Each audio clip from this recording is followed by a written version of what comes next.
Essa é uma passagem que eu sempre quis compartilhar, porque é algo que sempre me tocou.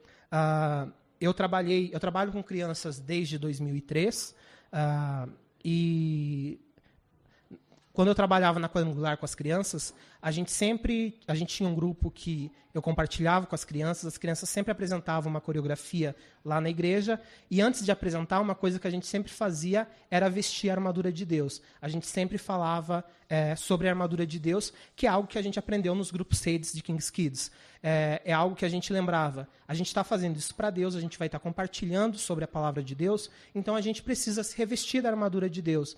E quem aqui, por acaso, já tenha participado de uma campanha de King's Kids, provavelmente já falou e já fez todos os sinais de eu coloco a armadura de Deus, eu coloco o capacete da salvação, eu coloco a couraça da justiça, eu coloco o cinturão da verdade, calço os meus pés com a preparação do evangelho da paz, tomo o escudo da fé, a espada do Espírito, orando em todo o tempo, com toda oração e súplicas, por todos os santos e também por mim. Então a gente acaba ensinando para as crianças esse texto de Efésios 6 ao 10, elas sabiam já esse texto, mas também para lembrar que a gente está em meio a uma guerra espiritual, e não é porque elas eram crianças que elas não estão sujeitas a isso.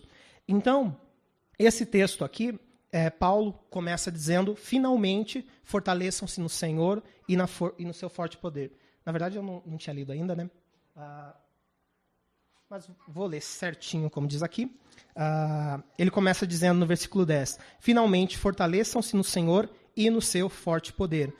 Então, Paulo ele começa com a palavra finalmente, porque ele está no fim da carta, ele está terminando a carta, e é isso que ele quer deixar como uma última advertência à igreja de Éfeso. Ele já falou sobre várias coisas durante o livro de Efésios. Se vocês lembrarem, quando a gente lê o livro de Efésios, no capítulo 1, Paulo fala sobre como a gente, quando recebeu a Cristo, a gente foi selado com o Espírito Santo, então o Espírito Santo nos guarda. A gente vê no capítulo 2, ele falando que a salvação ela não é por obras, mas é pela graça, e que a gente foi criado a gente foi salvo pela graça, não por obras, mas que a gente foi criado, sim, para praticar boas obras que Deus preparou de antemão. A gente vai no capítulo 3, que eu até compartilhei algumas semanas atrás, onde Paulo faz aquela oração que termina de uma forma extremamente linda, falando do poder de Deus, que Deus é poderoso para fazer muito mais abundantemente além do que aquilo que a gente pede ou pensa, segundo o seu poder que em nós opera. Vai para o capítulo 4, ele começa a falar sobre os dons espirituais e dons ministeriais, e falar sobre a importância de como nós cristãos temos que usar os nossos dons. A gente usa os nossos dons para edificar uns aos outros e para que a gente amadureça, para que a igreja cresça forte, se torne uma igreja madura. E aí ele segue nos capítulos finais falando sobre os deveres de todo cristão, seja maridos e mulheres, sejam crianças, sejam de servos. Então ele fala sobre tudo isso e aí no final ele traz esse tema. Ele dá meio que uma mudança radical, mas é algo que precisa ser compartilhado. Então ele fala sobre que a gente está em meio a uma guerra espiritual. E ele começa falando que a gente precisa se fortalecer no Senhor e no seu forte poder.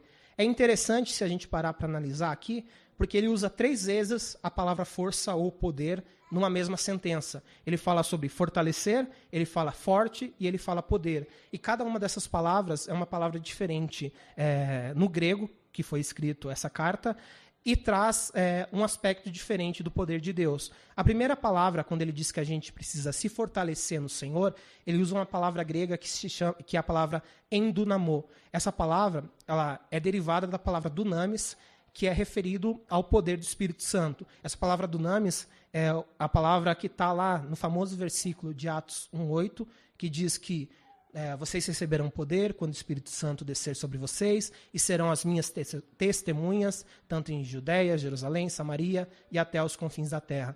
Então, essa palavra poder, que ele usa de fortalecer aqui, ele está falando sobre se fortalecer no Espírito Santo. Fortalecer através do Espírito Santo. Então, é um poder miraculoso, é um poder sobrenatural e, geralmente, no Novo Testamento, dunamis é relacionado com o Espírito Santo.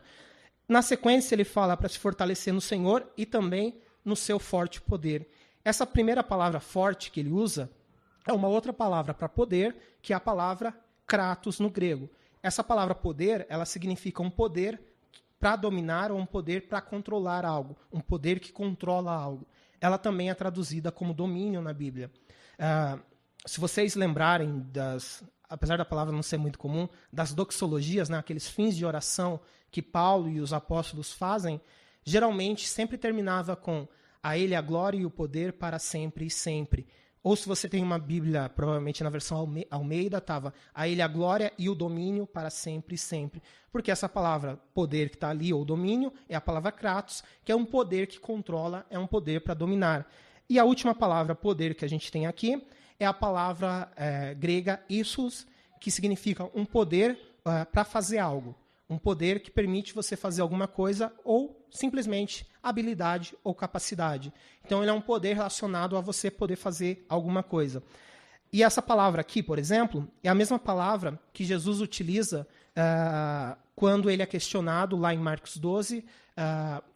Em Marcos 12, Jesus está pregando, chega um mestre da lei, e o mestre da lei pergunta para ele, qual que é o maior mandamento que existe? Na verdade, a gente tem isso em Lucas 12 também, em Lucas 10, desculpe. Lá em Lucas 10 diz que a intenção desse mestre da lei era tentar pegar Jesus, né? Eles sempre vinham tentando fazendo Jesus cair em alguma armadilha, e aí ele responde assim, né, quando o mestre da lei pergunta, qual é o maior mandamento, nos versículos 29 ao 31. Respondeu Jesus, o mais importante é este, ou o mais importante mandamento é este. Ouve, ó Israel, o Senhor, o nosso Deus, o Senhor é o único Senhor. Ame o Senhor, o seu Deus, de todo o seu coração, de toda a sua alma, de todo o seu entendimento e de todas as suas forças. O segundo é este, ame o seu próximo como a si mesmo. Não existe mandamento maior do que este. Então, Jesus ele responde com a própria lei. Jesus ele responde utilizando o Shema hebraico, que está lá em Deuteronômio 6,4. Ouve, ó Israel, o Senhor, nosso Deus, é o único Senhor.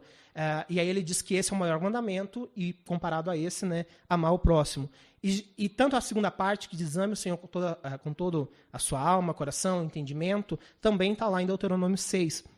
E aí ele termina dizendo com todas as suas forças. Essa palavra força aqui é a palavra issus, que é o poder que está aqui no final. E como eu disse, significa o poder para fazer algo. Então, a gente pode ver isso nesse versículo, porque amar a Deus com todas as suas forças está se referindo, ame a Deus com tudo que você pode ou com toda a sua capacidade. Esse é o sentido que Jesus utilizou aqui, e esse é o sentido dessa palavra. Então, como eu disse, Paulo usa um curto trecho para falar sobre a gente se fortalecer em Deus, mas ele usa 3 aspectos diferentes da força ou do poder de Deus. Ele fala que a gente se fortalece fortalecendo através do Espírito Santo, né, esse poder miraculoso do Espírito Santo, com esse poder que controla tudo, que controla todas as situações, que tem domínio sobre tudo e que é capaz de fazer qualquer coisa, e que também é um poder que nos capacita a fazer todas as coisas nele. E é interessante também, porque a gente já leu o texto inteiro, né? E a gente sabe que na sequência ele vai falar sobre vestir a armadura de Deus. Antes de vestir a armadura de Deus, Paulo fala, fortaleça-se no Senhor. Porque nenhum soldado ele vai para a guerra sem uma preparação. Não adianta você entregar armas para um soldado que não sabe utilizar aquelas armas e jogar ele num campo de batalha. Ele vai morrer, ele vai sofrer as consequências disso. E além disso, a gente vê os soldados também que vão para alguma guerra, que até mesmo o exército aqui que vai treinando os seus soldados, mesmo a gente não estando em nenhuma guerra, eles precisam constantemente serem treinados, serem fortalecidos, para caso aconteça uma guerra, né, eles estejam prontos para isso. Então, o primeiro passo antes da gente vestir a armadura está falando sobre se fortalecer no Senhor. Como essa guerra é espiritual, e a gente vai ver aqui na sequência, não é uma guerra carnal, né? Então a gente tem que se fortalecer nele, porque é uma guerra espiritual. E aí ele segue nos versículos 11 ao 13, como eu disse, falando sobre a armadura em si, né? Depois de dizer que a gente precisa treinar, se fortalecer no Senhor, ele diz assim: vistam toda a armadura de Deus, para podermos ficarmos firmes contra as ciladas do diabo. Pois a nossa luta não é contra seres humanos, mas contra os poderes e autoridades, contra dominadores deste mundo das trevas, contra as forças espirituais do mal nas regiões celestiais. Por isso, vistam toda a armadura de Deus, para que possam resistir no dia mau e permanecer inabaláveis depois de terem feito tudo. Então, para começar, essa palavra armadura no grego, ela é uma palavra que significa uma armadura completa. Por isso que nas nossas versões fala vistam toda a armadura de Deus. É a mesma coisa que dizer vista a armadura completa. Era uma armadura que não era simplesmente uma couraça, mas incluía tanto as roupas, né, a parte que protege o corpo, e os acessórios, como escudo, espada, que é o que a gente vê na sequência. E aí ele fala, vistam toda a armadura de Deus. Para lembrar, como eu disse, a gente tem que se fortalecer no Senhor. Ele diz na sequência que a nossa luta não é contra seres humanos, ou, como a gente vê nas versões mais antigas, não é contra carne ou sangue, mas contra esses poderes e autoridades, ou os principados e potestades. E ele diz que a armadura é de Deus porque a batalha é espiritual. E, às vezes, a gente acaba se esquecendo disso, que essa armadura é a armadura de Deus. Não é uma armadura nossa, não é uma armadura que depende das nossas capacidades, que depende daquilo que a gente faz, mas é algo de Deus. E, na verdade, às vezes passa batido pela gente, mas quando, lendo o Antigo Testamento, a gente vê Deus utilizando a armadura dele. É estranho a gente falar isso, porque às vezes a gente pensa, por que Deus vai usar uma armadura? Mas a gente vê em Isaías 59, uma passagem na qual Deus ele utiliza a sua armadura. E se vocês repararem, vocês vão ver que é basicamente a armadura que Paulo descreve em Efésios 6. Então, Paulo não tirou isso do nada. Paulo estava se baseando na própria Bíblia. Em Isaías 59, dos versículos, do finalzinho do versículo 15 ao versículo 19, a gente vê uma situação na qual Deus ele fala que ele queria que tivesse algum intercessor, alguém que intercedesse pelo povo, mas ele não encontrou ninguém. E é isso que ele fala aqui a partir do finalzinho do versículo 15. Ele diz assim: olhou o Senhor e indignou-se com a falta de justiça. Ele viu que não havia ninguém, admirou-se porque ninguém intercedeu. Então o seu braço lhe trouxe livramento, e a sua justiça deu-lhe apoio. Usou a sua justiça como couraça, pôs na cabeça o capacete da salvação, vestiu-se de vingança, envolveu-se no zelo como uma capa, conforme o que fizeram, lhes retribuirá. Aos seus inimigos, ira. Aos seus adversários, o que merecem. Às ilhas, a devida retribuição. Desde o poente, os homens temerão o nome do Senhor, e desde o nascente, a sua glória. Então, aqui diz que Deus queria que alguém intercedesse pelo povo, alguém fosse à frente, né? A gente vê outras passagens como Deus busca intercessores, mas ele não achou ninguém no meio do povo de Israel. Então o que ele fez, aqui está no passado, né? Ele vestiu a própria armadura. Diz que ele usou a couraça da justiça, ou a justiça como uma couraça, e o capacete da salvação, e que ele mesmo guerreou e que ele venceu. E ele fez isso por quê? Ele fez isso para trazer glória ao nome dele. No final ali diz que que no poente ali como está ali mesmo? Desde o nascente, a sua glória. Então as pessoas vão conhecer a glória do nome de Deus. Então a armadura de Deus que se refere aqui, basicamente é a armadura que Deus usou. Ou seja, ela vem de Deus. É mais ou menos como o que a gente faz é tomar emprestado a armadura de Deus. É uma grande honra que a gente tem como cristão, poder utilizar a couraça da justiça, o capacete da salvação, que a própria Bíblia diz, de uma maneira figurada, pode ser, mas ela diz, Deus utilizou isso e ele está dando essa honra para a gente. Para quê? Para assim como Deus, quando ele usou para trazer glória para o nome dele. A gente também veste essa armadura em meio a essa batalha, sempre para trazer glória ao nome de Deus. Então, a gente vê aqui que a gente está em meio a uma guerra espiritual. E é interessante que Paulo não fala que vocês vão enfrentar uma guerra espiritual. Ele fala no presente, né? A nossa luta não é contra a carne ou sangue, a nossa luta é contra principados, é potestades, é contra poderes, é contra autoridades. Ela está acontecendo agora. Então a gente está em meio a uma guerra espiritual, a gente vive em meio a uma guerra espiritual desde que a gente nasce. O que acontece é que às vezes o diabo ataca mais, ou ataca menos, ou ataca de maneiras diferentes. Às vezes ele ataca de maneiras muito peculiares em coisas que para nós fica muito difícil de lidar. E aí nessas situações a gente sente uma maior dificuldade. Mas a gente está em meio a uma guerra. E se a gente está em meio a uma guerra, não é o fato da gente ser ignorante a essa guerra, né, de não saber que ela está acontecendo, que nos livra de consequências dela. Por exemplo, agora a gente está vendo os bombardeios na Síria, a gente tem visto guerras pelo mundo. Se você resolve ir para a Síria e vai lá numa área que está de conflito e resolve morar ali, fazer o teu acampamento ali, isso não vai te eximir, não vai fazer com que você não sofra com bombas, não sofra com ataques, porque por acaso você não sabe que eles estão vivendo em guerra. Provavelmente você vai morrer. Você vai ser acertado, você vai ser uma vítima de guerra, você vai ser um civil morto no meio daquela guerra.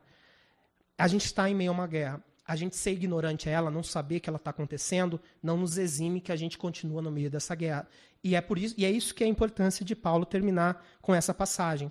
Vocês estão no meio de uma guerra, o diabo ele é sujo, ele tem as suas ciladas, ele tem as suas artimanhas, e ele vai tentar atacar você. Mas aí Paulo ele nos dá,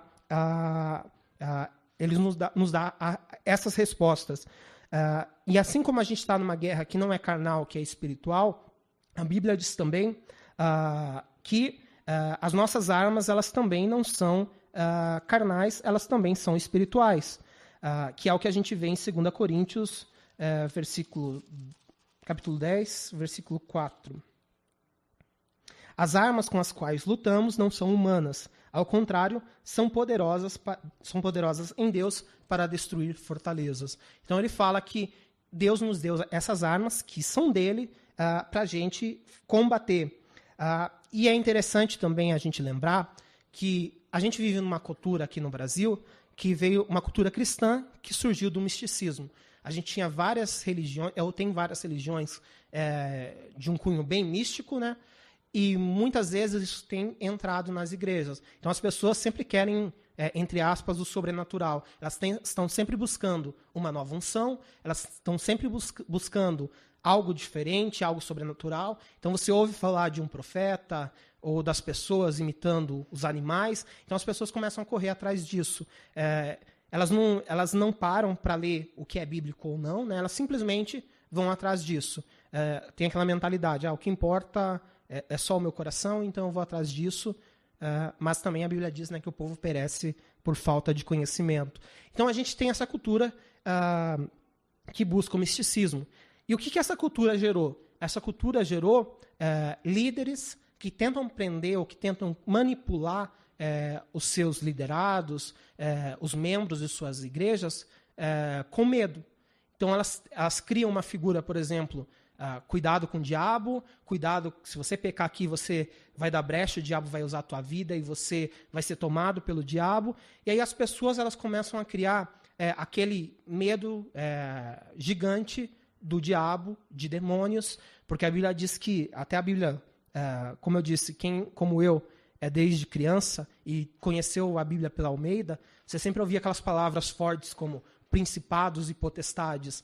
Você ouve essa palavra, ela tem um peso e aí você ficava pensando, o que são esses principados e potestades que vão nos atacar, que tentam nos atacar?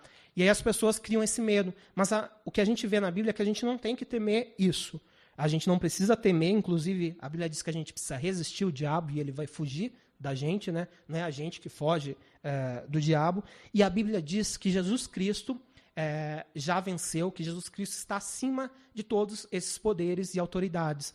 Se a gente está aqui em Efésios mesmo, se a gente volta lá para o comecinho de Efésios, os versículos 20 e 21, Paulo faz uma descrição falando de como Jesus é muito maior do que tudo isso. Ele diz, esse poder ele exerceu em Cristo, ressuscitando dos mortos e fazendo-o assentar à sua direita nas regiões celestiais, muito acima de todo governo e autoridade, poder e domínio, e de todos o nome que se possa mencionar, não apenas nesta era, mas também na que há de vir.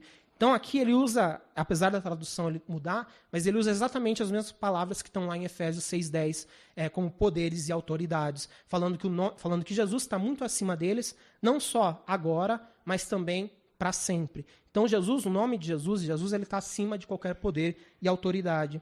E o Ed não está aqui hoje, eu ia fazer uma piada com ele, mas eu vou fazer de qualquer jeito.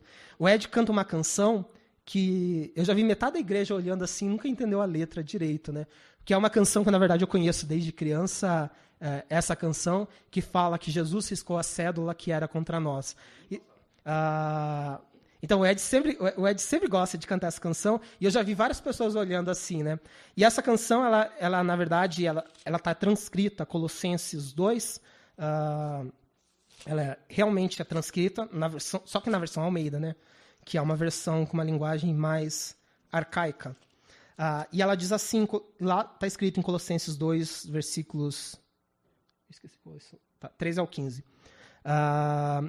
Quando vocês estavam mortos em pecados e na incircuncisão da sua carne, Deus os vivificou em Cristo. Ele nos perdoou todas as transgressões e cancelou a escrita da dívida que consistia em ordenanças e que nos era contrária. Ele a removeu pregando-a na cruz e, tendo despojado os poderes e autoridades, fez deles um espetáculo público, triunfando sobre eles na cruz. Então, quando o Ed canta Jesus riscou a cédula, Jesus cancelou esse escrito da dívida que tinham contra nós.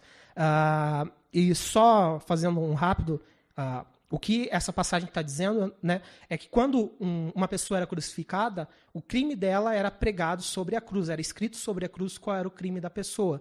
No de Jesus estava escrito, este é o rei dos judeus, né? Mas o que a Bíblia diz é que, mais do que isso, quando Jesus foi crucificado, naquele lugar que estava escrito Jesus Cristo é o rei dos judeus, Jesus Cristo estava com o pecado de cada um de nós, e naquele momento que ele morreu, os pecados eram perdoados. Por quê? Porque quando o prisioneiro que era crucificado morria, o crime dele tinha sido absolvido. O crime era absolvido com a morte. E foi isso que Jesus fez. Jesus se tornou esse criminoso por nós, ele levou os nossos pecados, foram cravados ali na cruz, e aí ele riscou essa cédula, né? Riscou esse escrito de dívida, cancelou esse escrito de dívida que era contra nós, né? Por quê? Porque os nossos pecados nos afastam de Deus, e eles apontam contra nós, e a consequência disso, o salário disso é a morte. Começou com física, né? Mas a morte espiritual é a morte. Mas Jesus diz que quando ele morreu na cruz, ele cancelou esse escrito da dívida. Mas mais do que isso, aqui diz que Jesus, ele despojou os poderes e autoridades, ele despojou esses principados e potestades, e o que a palavra despojou é tirar completamente o poder deles. Então Jesus tirou por completo o poder desses poderes e autoridades e pregou eles na cruz. Então, ele triunfou sobre isso na cruz. Então, Jesus já venceu todos os poderes e autoridades. E a gente lembra, né, que em Jesus Cristo nós somos mais do que vencedores, porque ele já venceu. Então, a gente não precisa ter esse medo exacerbado que as pessoas têm de demônios por aí, de diabo, porque Jesus Cristo é maior do que eles, Jesus Cristo é Deus, eles são... em outras passagens diz que os principados e potestades foram criados por Jesus Cristo, quando ele criou os anjos no céu, e diz que ele despojou, né, que ele desarmou, que ele tirou o poder desses por completo. Então a gente não precisa temer se a gente está em Cristo. E aí ele diz que, só uma observação, ele diz ali, né, que também das forças espirituais nas regiões celestiais. O que são essas forças espirituais nas regiões celestiais? Essa palavra regiões celestiais aqui é uma palavra em grego que significa originada ou que vieram, que veio das regiões celestes. Então, quando ele fala aqui essas forças nas regiões celestiais, não está falando sobre demônios que estejam no céu, na verdade está falando dos anjos que caíram do céu, né, que eles foram criados no céu, e eles caíram, e eles são esses poderes e autoridades, esses principados e potestades. E aí Jesus Cristo diz, e aí Paulo diz que a gente precisa, então, vestir essa armadura que não é nossa, é de Deus, para que a gente possa resistir, para que a gente possa ficar firme quando vierem esses maus dias, né? Quando vierem esses tempos de dificuldades. E isso, sempre que eu leio isso me lembra muito o que Jesus fala na parábola da casa sobre a rocha, que basicamente aqui usa as mesmas figuras que a gente vê naquela parábola. Se a gente lê essa passagem, a gente vê falando sobre como com a armadura de Deus a gente vai se manter firme em Deus, né? E que assim a gente vai resistir os maus dias. E na parábola dessa casa da rocha, o que a gente vê é que Jesus diz que se a gente está firmado na rocha, que é Jesus Cristo, a gente vai também ficar firme, a gente não vai ser abalado quando vierem as tribulações, quando vierem os maus dias. Em outras palavras, o vestir a armadura de Deus acontece, né, quando a gente está em Jesus Cristo, quando a gente está afirmado em Jesus Cristo. Assim a gente vai estar firme, assim a gente vai resistir nesses dias difíceis. E aí ele segue falando cada parte da armadura. Ele começa falando no versículo 15, isso mesmo? Não, 15 não, 14. Assim mantenham-se firmes, cingindo-se com o cinto da verdade, vestindo a couraça da justiça. Então ele começa falando sobre o cinto da verdade. Se vocês forem olhar no grego, na verdade não tem a palavra cinto. Ele usa um verbo que significa apertar uma roupa com um cinto. Por que ele usa esse verbo? Porque o cinto era uma parte essencial e era a primeira parte que se fazia para você colocar armadura. Por quê? Os romanos eles usavam togas como se fossem vestidos compridos que esbarravam no chão. Quando eles apertavam o cinto, aquela toga, aquele vestido subia e dava liberdade para as pernas. Eu não sei aqui se as mulheres aqui já tentaram correr com um vestido ou uma saia longa que está no chão. Provavelmente o que você vai fazer ou é arrancar a tua saia enquanto você corre, ou é tropeçar e cair. Não dá mobilidade um vestido comprido se a tua perna está presa. Ainda mais se ele não tem tanta mobilidade ou não é tão elástico, né? Que aí limita realmente os movimentos da perna. Então, o que ele fala aqui é que o cinto, então essa palavra, né, cingindo com o cinto da verdade, é apertar a roupa com o cinto para que suba isso e libere as suas pernas para você ter movimento, para te dar essa mobilidade. E é interessante também porque, além disso, o cinto romano, na verdade, existiam 2 cintos. Existia esse cinto que vestia que vestia primeiro, e existia um segundo cinto que parece aquelas sainhas cheias de pregas, que aí, na verdade não eram pregas, eram tiras mesmo, várias tiras, né, que faziam como se fosse uma saia, que eles colocavam as armas dele e que também sobre aquele cinto ali, que é um cinto também, tinha a patente deles, ou seja, tinha a ordem a qual eles pertenciam. O cinto da verdade também está se referindo à nossa patente, está se referindo a quem a gente pertence. A gente pertence à verdade, a gente pertence a Jesus Cristo, que é o caminho, a verdade e a vida. Então, essa é a referência que se faz ao cinto da verdade. Além disso, eu não vou ler aqui essa passagem, mas em Lucas 12, você pode colocar ali, ali eu coloquei tanto na Almeida quanto na NVI, tem uma passagem que Jesus fala para o servo que quando chegar o Senhor, o noivo do casamento, ele precisa apertar os seus cintos para receber o noivo. O que significa apertar o cinto? Significa você estar pronto, arrumar a tua roupa para estar pronto para receber o noivo. Tanto é que a NVI, ali, se vocês olharem, um diz, estejam cingidos os vossos lombos, ou seja, estejam com cinto, e na segunda, estejam prontos para servir. A NVI traduz a ideia que estar cingido, porque naquele tempo tinha isso. Colocar o cinto é você estar preparado. Então, o que ele diz aqui estejam preparados com a verdade. A gente precisa estar preparados com a verdade. E essa verdade, como a gente falou, Jesus Cristo é a verdade. Essa verdade, ela vem da palavra de Deus. E a gente vê isso já no Antigo Testamento também. Voltando em Isaías, só que agora é Isaías 11, a gente vê uma passagem que é uma passagem messiânica. Nessa passagem, se vocês lerem depois, vocês vão ver que ela está falando sobre o Messias e que ela começa dizendo que de Jessé vai sair um ramo, e que esse ramo, né, essa descendência de Jessé, vai ser esse homem que vai ser cheio do Espírito Santo. E lá ele fala, ele vai ter todo o espírito de conhecimento, entendimento, sabedoria, poder. Ele dá 7 características diferentes. Fala que com um espírito de temor, que vai instigar temor a Deus nas pessoas. E depois de falar sobre esse servo do Senhor, esse Messias que viria da família de Jessé, né? Jessé é o pai de Davi, ele diz no versículo 5, a retidão será a faixa do seu peito e a fidelidade o seu cinturão. Lembrando, retidão é o mesmo que justiça, então está falando da justiça cobrindo o peito como a couraça da justiça. E ele diz que a fidelidade o seu cinturão. Essa palavra aqui, fidelidade, ela também é traduzida na Bíblia como verdade em várias situações.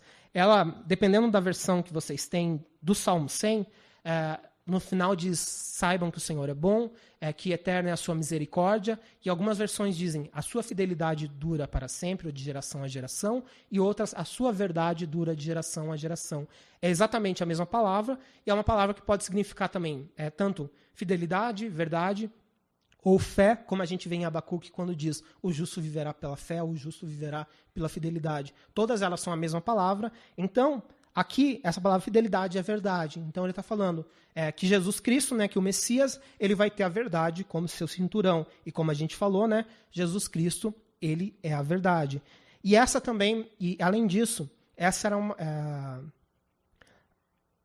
isso era algo que era muito presente nas orações de Jesus. A gente precisa se lembrar que a verdade, apesar de umas correntes filosóficas falarem isso, ela nunca é relativa. Verdade é algo absoluto. Concepção da verdade pode ser relativo para as pessoas. As pessoas podem ter concepções diferentes da verdade. Mas você dizer que a verdade é algo relativo, ela não faz sentido com a definição do que é a palavra verdade. É algo totalmente sem nexo. Só que as pessoas ouvem isso de alguém, que a verdade é relativa, e vão repetindo. Tá na internet é verdade, né? O que está na internet é sempre verdade. E aí a gente vê a situação que a gente está vivendo hoje, né? Então, verdade é algo absoluto. Jesus Cristo é a verdade, e Jesus Cristo diz que a palavra dele é a verdade. Em João 17, tem um famoso versículo que Jesus Cristo diz: santifica-os na verdade, a tua palavra é a verdade. Então a gente tem a palavra de Deus, que é a verdade, que é absoluta, e a gente precisa estar preparados com ela para essa batalha. E ele fala também sobre a gente colocar a couraça da justiça. A couraça da justiça, né, ela era uma parte metálica e ela vestia da cintura até o pescoço. Então, ela protege os órgãos vitais. Hoje, se a gente para pensar, quando a gente fala de emoções, a gente relaciona ao nosso coração. Na época, no Antigo Testamento, as emoções elas eram relacionadas às tripas, às entranhas, aos intestinos, aos rins. Se vocês... Filipenses 2, que eu sempre leio, se vocês lerem na Almeida, lá ele começa dizendo sobre afetos entranhados, ou seja, a palavra que vem de entranhas, porque eles tinham essa concepção de que com os rins, com esses órgãos aqui, o fígado, é daí que vem os nossos sentimentos.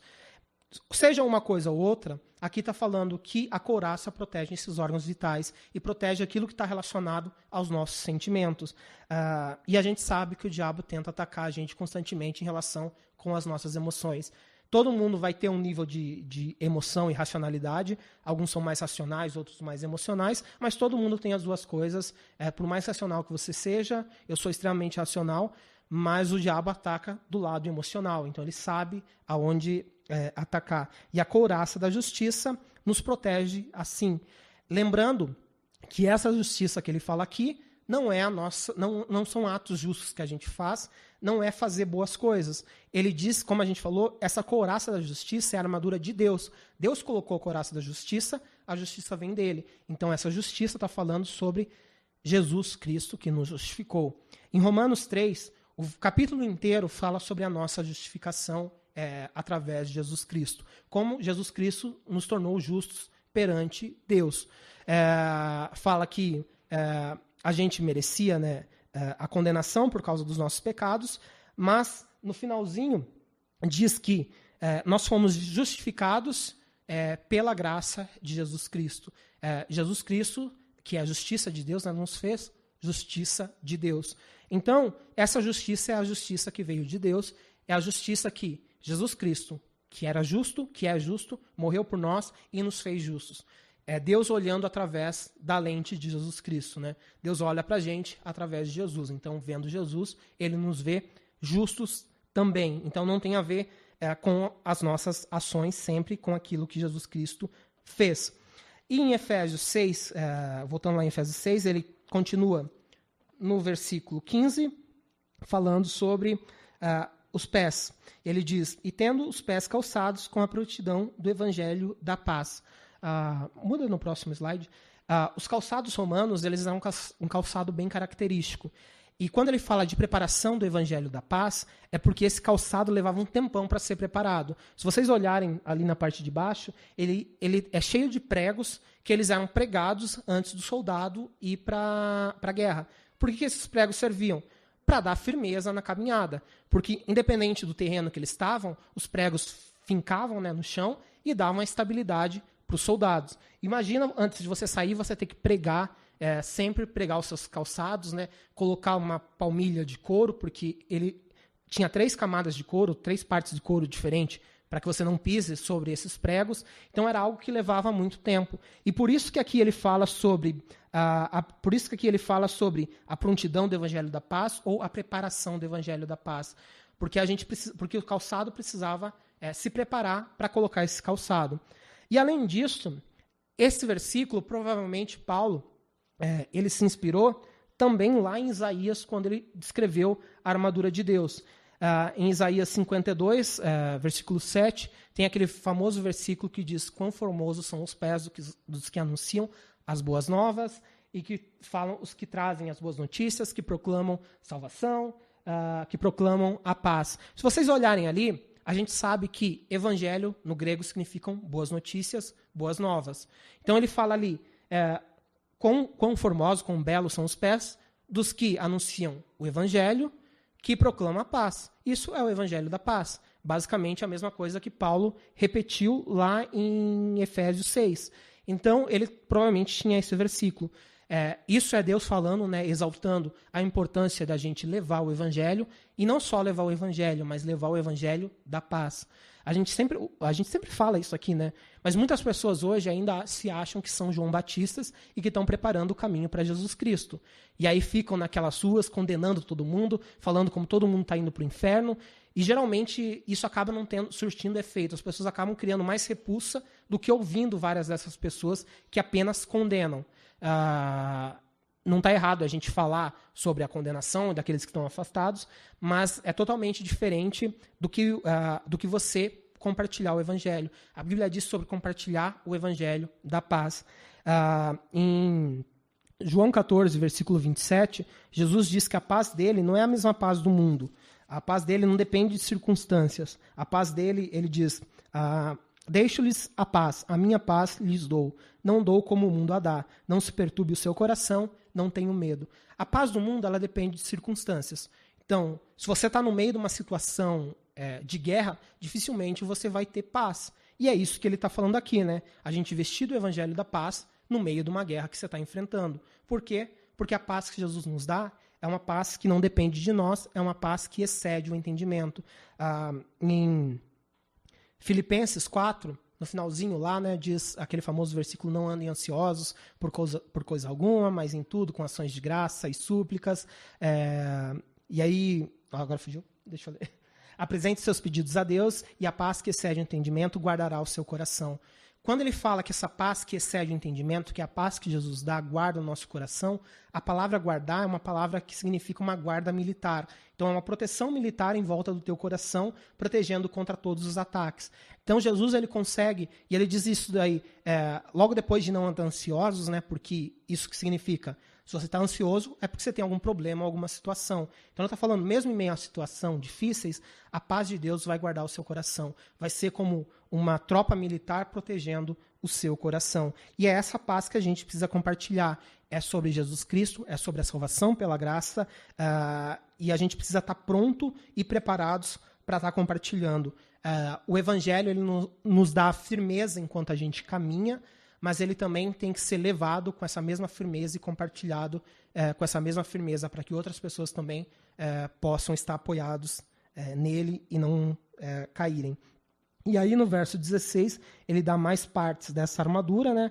Ele diz, além disso, usem o escudo da fé, com o qual vocês poderão apagar todas as setas inflamadas do maligno. E aí também tem outra coisa interessante a gente conhecer como era o escudo romano do primeiro século. A partir do quarto século é que o escudo começou a ter aquela característica de redondo, segurando num só braço. Mas na época de Jesus, os escudos eles eram basicamente quase do tamanho do corpo do soldado. Então eles protegiam o soldado quase por inteiro. Eles tinham essa característica, apesar de como se fosse um tambor cortado pela metade. Então eles têm essa cara retangular, né, essa seção retangular quando você olha. E o que acontecia? Quando eles sofriam um ataque de flechas, naquela época era muito comum você soltar flechas em chamas, né, que é essas setas inflamadas que ele diz aqui, eles faziam o que eles chamavam de formação tartaruga. Formação tartaruga é essa formação aqui em cima, na qual eles juntavam os escudos, encaixavam um do lado do outro, colocavam os escudos também sobre a cabeça, às vezes nas laterais, e o que acontecia? Nenhuma flecha conseguia atingir quando eles faziam essa formação tartaruga. Ela não era invencível, porque como eu disse, isso daí serve para flechas. Se as pessoas atacassem correndo de frente, essa formação tartaruga não ia proteger. Mas no caso de flechas, que é exatamente o que ele diz aqui, sobre as flechas inflamadas, ele diz desse escudo. Um escudo que nos protege por completo, que nos cerca em todas as direções, e realmente nessa formação era impossível ser atingido por uma flecha inflamada. Então, não é tipo, eu estou com o escudo da fé, uma flecha que o diabo lança pode me acertar. Não, com o escudo da fé, nenhuma flecha que o diabo lança vai nos acertar, porque a nossa fé ela está firmada em Jesus Cristo, como a gente falou, essa rocha que nunca se abala, essa rocha que realmente não se abala. E como a gente falou, né, o justo, ele vive por essa fé. Essa fé não é não é um achismo, como descreve em Efésios 11, ela é certeza. A fé que a gente fala da Bíblia é a certeza de algo que você sabe que vai acontecer, não é, eu acho que isso vai acontecer. Não, eu tenho certeza disso. E a nossa fé está baseada na palavra de Deus, está baseada no Evangelho. E ele continua, depois de falar do escudo da fé, terminando, ou melhor, falando sobre, no verso 17, usem o capacete da salvação e a espada do Espírito, que é a palavra de Deus. O capacete, né, ele protege a cabeça, e isso estava relacionado a proteger a nossa mente. Como a gente leu lá em Isaías 59, Deus usou esse capacete da salvação primeiro. Então, ele vestiu o capacete da salvação e agora ele nos dá. Lembrando que a salvação nossa, ela vem de Deus. Mais uma vez, né, ela não vem daquilo que a gente faz. E quando a gente fala de proteger a nossa mente, é interessante porque a gente está sujeito ao pecado. A gente peca, a gente falha, só que a gente tem o perdão em Deus. Mas, ao mesmo tempo, a gente tem que lembrar do que a Bíblia fala. Em Romanos 6,14, a gente lê, não tem aí. Em Romanos 6,14, a gente lê que o pecado já não pode mais nos dominar, porque a gente não está debaixo da lei, mas está sob a graça. Então, a gente tem essa plena consciência de que Jesus Cristo é aquele que nos liberta. Como diz, eu acho que é João 8,36, se eu estiver errado, desculpem, mas é João 8.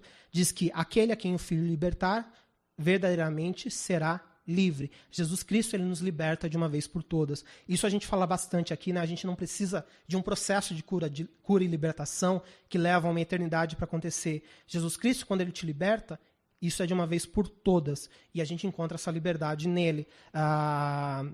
Não vai depender se eu peco de novo, eu vou abrir uma brecha e aí o diabo vai me atacar. Não. Jesus Cristo nos liberta. Ele nos protege e a gente tem esse capacete da salvação. E em 1 Tessalonicenses 5, versículo 8, acho que não sei se tem aí. Tá em 1 Tessalonicenses 5, versículo 8, Paulo também fala do capacete da salvação. Vocês podem ver aí nas suas Bíblias. Só que ali ele chama o capacete da esperança da salvação. Ele coloca esse trecho, esperança da salvação. Por quê? Porque a nossa salvação, ela aconteceu sim no passado, mas quando ele fala da esperança da salvação, ele nos lembra que Jesus nos salvou, mas Jesus ele ainda é nosso Salvador, e Jesus Cristo ele vai nos salvar no fim dos tempos.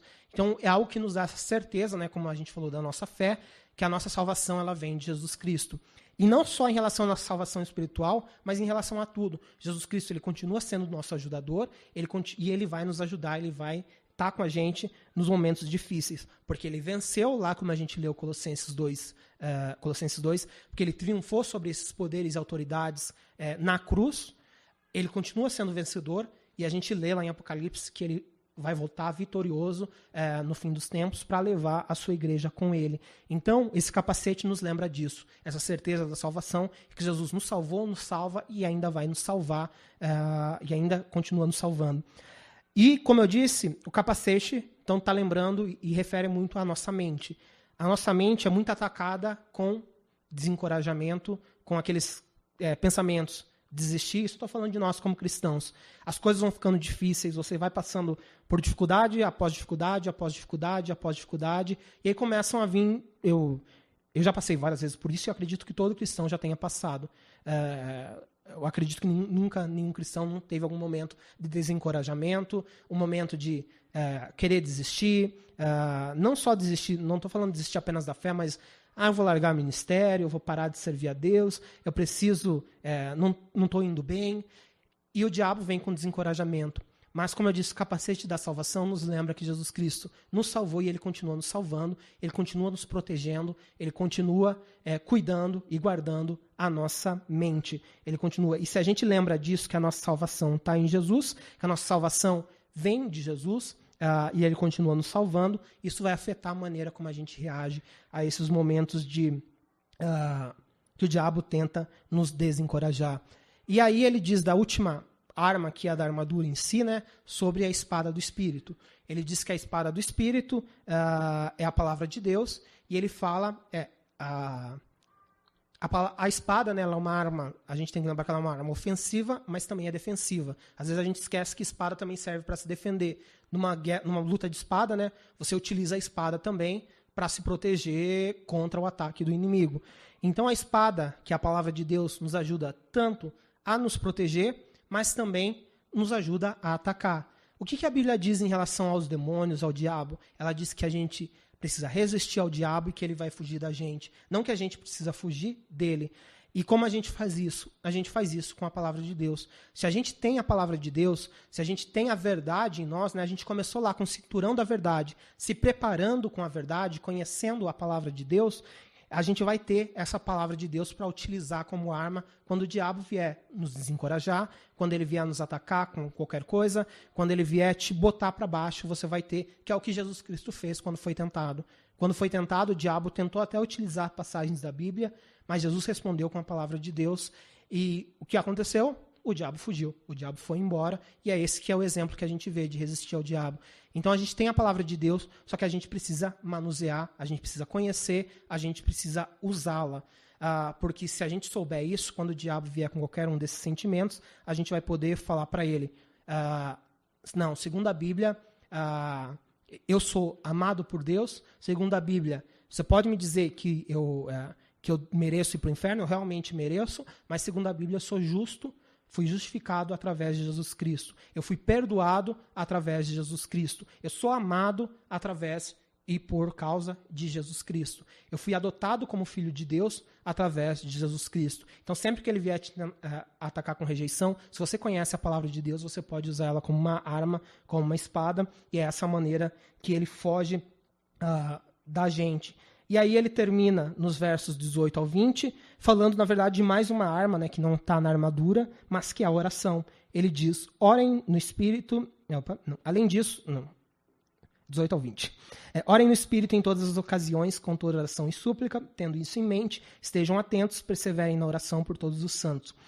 Orem também por mim, para que, quando eu falar, seja-me dada a mensagem, a fim de que, destemidamente, torne conhecido o mistério do Evangelho, pelo qual eu sou embaixador preso em correntes. Orem, para que, permanecendo dele, eu fale com coragem, como me cumpre fazer. Ele termina dizendo, orar, orem em todo momento, orem em todo tempo. Em 1 Tessalonicenses 5, a gente tem aquele famoso versículo que diz, orai sem cessar, ou orem sem parar. A gente precisa orar a todo momento. Essa é a vida do cristão. E a oração ela é uma arma que a gente tem porque ela nos conecta com Deus. Se a gente está falando de uma guerra, a gente até canta, né? Ou com as crianças a gente ainda canta isso, mas o Ademar de Campos ele tinha uma música que fala o nosso general é Cristo. E isso é uma verdade. Jesus Cristo, ele é o nosso general. E se ele é o nosso general, com oração a gente tem a oportunidade de ter um contato direto com o nosso general. E qual que é a vantagem? A vantagem é que Jesus Cristo ele já disse que ele já venceu. Então, ele diz que ele já venceu o mundo, ele diz que ele já venceu os principados, poderes e autoridades, pregando eles, despojando eles na cruz. A gente vê que Jesus Cristo já venceu todos eles. E a gente sabe que em Jesus Cristo a gente é mais do que vencedor, mesmo em meio à morte, espada, angústia, tribulação, principados e potestades, como diz lá em Romanos 8. Então, Jesus Cristo, a oração é nos guia com o nosso general, que venceu, que é vencedor. E a gente precisa saber disso. A oração ela não depende do momento que a gente está. A gente tem que orar sem cessar, orar a todo momento, viver uma vida de oração. Isso não é para a irmãzinha que é intercessora, não é para aquela mulher da Assembleia de Deus que tem o círculo de oração, é para cada um de nós cristãos. A gente precisa orar sem cessar. A oração ela tem que ser o começo e o fim de cada ação do cristão. A gente às vezes esquece e a gente depende muito das nossas próprias habilidades. Não, eu consigo lidar com isso, e aí a gente vai pela gente mesmo. Mas a Bíblia diz não, a oração ela tem que ser o princípio. Por quê? Porque a gente está dependendo de Jesus. A gente é dependente de Jesus. Então, só para terminar, eu quero realmente deixar fixo isso. Oração também é essa arma que a gente tem. E assim como toda armadura, ela é algo que tem que estar constante na vida de todo cristão. tudo que a gente começar e terminar, a gente vai fazer em oração.